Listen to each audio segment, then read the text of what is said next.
Hello friends, இன்னைக்கு வீடியோவில் நம்ம பார்க்க போகிற டாபிக் என்ன அப்படின்னு கேட்டிங்கன்னா அக்கௌண்டிங் ஸ்டாண்டர்ட்ஸ் நம்பர் 2. போன வீடியோவில் நம்ம அக்கௌண்டிங் ஸ்டாண்டர்ட்னா என்ன அண்டு அக்கௌண்டிங் ஸ்டாண்டர்ட் 1ல் என்னென்ன பற்றி நம்ம ரூல்ஸ் இருக்குங்கிறத நம்ம கிளியராக பார்த்தோம். இன்றைக்கி வீடியோவில் நம்ம அக்கௌண்டிங் ஸ்டாண்டர்ட் நம்பர் 2 பார்க்க போகிறோம்.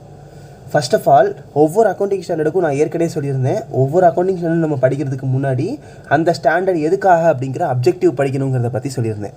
அதே மாதிரி இந்த accounting standard 2 valuation of inventory அப்படிங்கிறதோட அப்ஜெக்டிவ் என்னன்னு கேட்டிங்கன்னா simple, computation of value of stock. ஒரு ஸ்டாக்கு, ஒரு பொருள், அந்த பொருளோட வேல்யூ என்ன அப்படிங்கிறத எப்படி கண்டுபிடிக்கிறது. ஃபார் எக்ஸாம்பிள் ஒரு பொருளுக்கு நிறையா விலை இருக்கும். புக் ப்ரைஸ் இருக்கும், மார்க்கெட் ப்ரைஸ் இருக்கும், பர்ச்சேஸ் ப்ரைஸ் இருக்கும், நெட் ப்ரைஸ் இருக்கும், நிறையா ப்ரைஸ் இருக்கும். அதில் நம்ம என்ன ப்ரைஸை எடுத்துக்கிறதுங்கிறது நம்ம எல்லாருக்கும் ஒரு டவுட் இருக்கும்.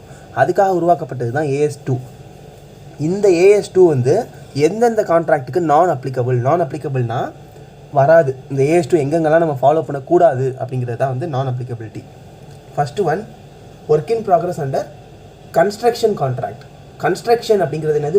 Bridge construction, dam construction, building construction, home construction, இந்த மாதிரி இருக்கிற கன்ஸ்ட்ரக்ஷன்ஸ் எதுக்குமே அதில் இருக்கிற ஒர்க் இன் ப்ராக்ரஸில் யூஸ் பண்ணுவோம் தெரியுமா, மெட்டீரியல்ஸு, அதெல்லாம் இந்த AS-2க்குள்ளே வரக்கூடாது. ஏன் அதெல்லாம் AS-2க்குள்ளே வரக்கூடாதுன்னு சொல்கிறாங்க அப்படின்னா, கன்ஸ்ட்ரக்ஷன் கான்ட்ராக்டுக்காகவே தனி AS இருக்குது, AS-3ன்னு சொல்லி அடுத்து நம்ம பார்ப்போம். அதில் இருக்குது எதுக்காக? கன்ஸ்ட்ரக்ஷன் பர்பஸ்க்காகவே. அதனால தான் அந்த கன்ஸ்ட்ரக்ஷனில் வர எந்த விஷயங்களும் இந்த AS-2க்குள்ளே வரக்கூடாது. அடுத்துட்டா work in progress under service industry. திரும்பவும் அதே மாதிரி தான், ASல சர்வீஸ் இண்டஸ்ட்ரிக்குன்னு சொல்லி தனியாகவே ஒரு AS இருக்குது. அதனால AS-2 சர்வீஸ் இண்டஸ்ட்ரிக்கு வரமாட்டேங்குது. மூணாவது, financial instrument holder stock in trade. Financial instrument அப்படின்னு இவங்க எதை சொல்கிறாங்க அப்படின்னா, ஷேர்ஸு, அப்புறம் டிபென்ச்சர்ஸு, பாண்டு, இந்த மாதிரி விஷயங்கள் எல்லாமே தான் ஃபினான்ஷியல் இன்ஸ்ட்ருமெண்ட். அந்த ஃபினான்ஷியல் இன்ஸ்ட்ருமெண்ட்டும் ஸ்டாக்கா, அதுவும் AS-2க்குள்ளே வருமா அப்படின்னு கேட்டிங்கன்னா நோ, வரக்கூடாது. ஷேர்ஸ், ஸ்டாக்ஸ், டிபென்ச்சர்ஸுக்குன்னு சொல்லி தனி ரூல் இருக்குது. அந்த இது மட்டும்தான் எதில் வரும், நமக்கு AS பர்டிகுலர் அந்த AS-க்குள்ளே போயிடும். அதை தவிர ரிமைனிங் எல்லாமே, விச் மீன்ஸ் ஃபினான்ஷியல் இன்ஸ்ட்ருமெண்ட் எதுவுமே இந்த AS-2க்குள்ளே வராது.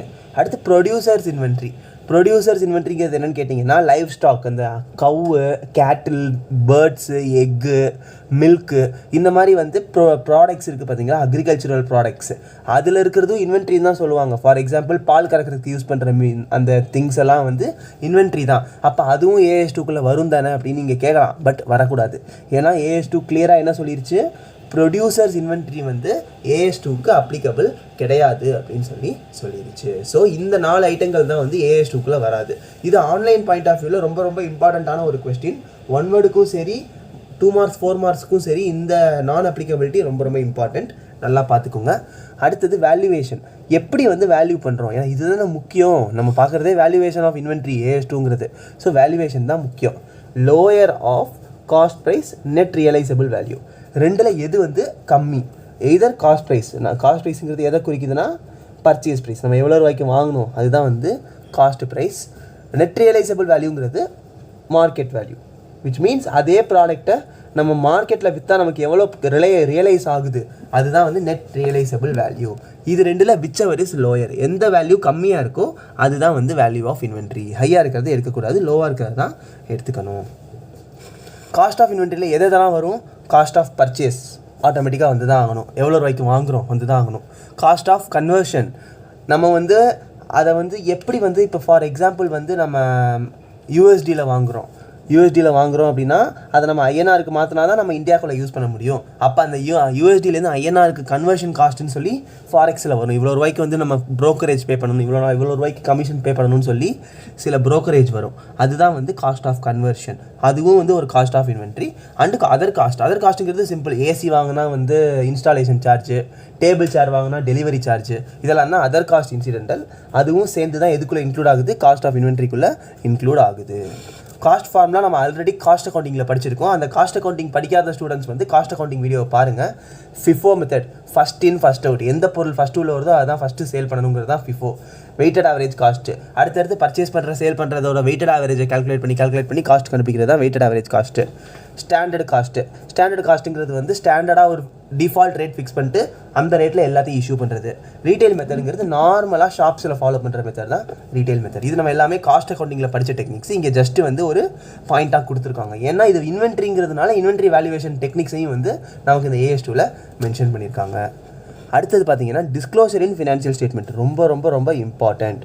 ஒரு ஏஎஸ்ன்னு சொல்லிட்டா நம்ம கம்பெனி அதை ஃபாலோ பண்ணாலும் பண்ணலைனாலும் ஆட்டோமேட்டிக்காக என்ன பண்ணி ஆகணும், அதை வந்து டிஸ்க்ளோஸ் பண்ணி ஆகணும். எதில்? நம்மளோட financial statement, balance sheet, profit and loss அக்கௌண்ட்டில் டிஸ்க்ளோஸ் பண்ணணும். ஏன்னா நம்ம இந்த ஏஎஸை ஃபாலோ பண்ணி தான் பண்ணியிருக்கோம்னு சொல்லி மக்களுக்கு தெரியணும் இல்லையா? அதுக்காக நம்ம வந்து அதை டிஸ்க்ளோஸ் பண்ணணும். எதை டிஸ்க்ளோஸ் பண்ணணும்னா அக்கௌண்டிங் பாலிசி என்ன அக்கௌண்டிங் பாலிசி ஃபாலோ பண்ணியிருக்கோங்கிறத டிஸ்க்ளோஸ் பண்ணணும். காஸ்ட் ஃபார்முலா என்ன காஸ்ட் ஃபார்முலா யூஸ் பண்ணியிருக்கோம், ஃபிஃபோவா, வெயிட்டட் ஆவரேஜா, ஸ்டாண்டர்ட் காஸ்ட்டா, என்ன யூஸ் பண்ணியிருக்கோங்கிறத நம்ம வந்து ஃபினான்ஷியல் ஸ்டேட்மெண்ட்டில் டிஸ்க்ளோஸ் பண்ணணும். இதுதான் வந்து இம்பார்ட்டண்ட்டான 2 டிஸ்க்ளோஷர். அடுத்தது பார்த்தீங்கன்னா ஒரே ஒரு சின்ன இல்லஸ்ட்ரேஷன் சொல்லி கொடுத்துட்றேன். On 31st March 2012 closing stock of Gaurav Limited including 10,000 units costing ₹10, but current market price as on date was ₹9, that is 90,000. வாங்கின price cost price ₹10 for 10,000 products. Market price பார்த்தீங்கன்னா ₹9 for 10,000 rupees. As per AS-2 என்ன சொல்லுது? Cost price or net realisable value whichever is lower. Cost ப்ரைஸுங்கிறது purchase price, net realisable வேல்யூங்கிறது market value. இங்கே பார்த்தீங்கன்னா நமக்கு இந்த சம்மில் காஸ்ட் ப்ரைஸுங்கிறது ₹10, நெட் ரியலைசபிள் வேல்யூங்கிறது ₹9. ₹10 பெருசா ₹9 பெருசா, சாரி ₹10 சின்னதா ₹9 சின்னதான்னு பார்க்கணும். ஏன்னா விச் எவர் இஸ் லோயர், ₹9 தான் சின்னது. ₹9 இன்ட்டு எத்தனை யூனிட்ஸு? 10,000 யூனிட்ஸு. ஸோ 9 × 9 10,000, 90,000ங்கிறது தான் வந்து வேல்யூ ஆஃப் இன்வென்ட்ரி. இதுதான் வந்து AS-2 வேல்யூவேஷன் ஆஃப் இன்வென்ட்ரி. இந்த AS-2 வேல்யூவேஷன் ஆஃப் இன்வென்ட்ரியில் ஏதாச்சும் உங்களுக்கு டவுட்ஸ் இருக்குன்னா கமெண்ட் செக்ஷனில் கேளுங்க. இந்த வீடியோ பிடிச்சிருந்துச்சுன்னா ஷேர் பண்ணுங்கள். இந்த சேனல் யூஸ்ஃபுல்லாக இருக்கும்னு நினச்சிங்கன்னா உங்களோட ஃப்ரெண்ட்ஸுக்கு ஷேர் பண்ணி சப்ஸ்கிரைப் பண்ண சொல்லுங்கள். இன்னையிலேருந்து நம்ம என்ன பண்ண, நான் ஏற்கனவே சொல்லியிருந்தேன் போன வீடியோலையே, CA CS 12க்கும் சேர்த்து நம்ம வந்து கிளாஸஸ் எடுக்க போகிறோம்னு சொல்லியிருந்தேன். கம்பல்சரியாக உங்களுக்கு வீடியோஸ் கிடைக்கும். அண்டு ஃபுல் கிளாஸஸ் வேணும்னாலும் நம்மக்கிட்ட அவைலபிளாக இருக்குது. வேணுங்கிற ஸ்டூடெண்ட்ஸ் வந்து மெசேஜ் பண்ணுங்கள். என்னோட டீட்டெயில்ஸ் எல்லாமே நம்மளோட சேனலோட டிஸ்கிரிப்ஷனில் அவைலபிளாக இருக்கும். Thank you friends.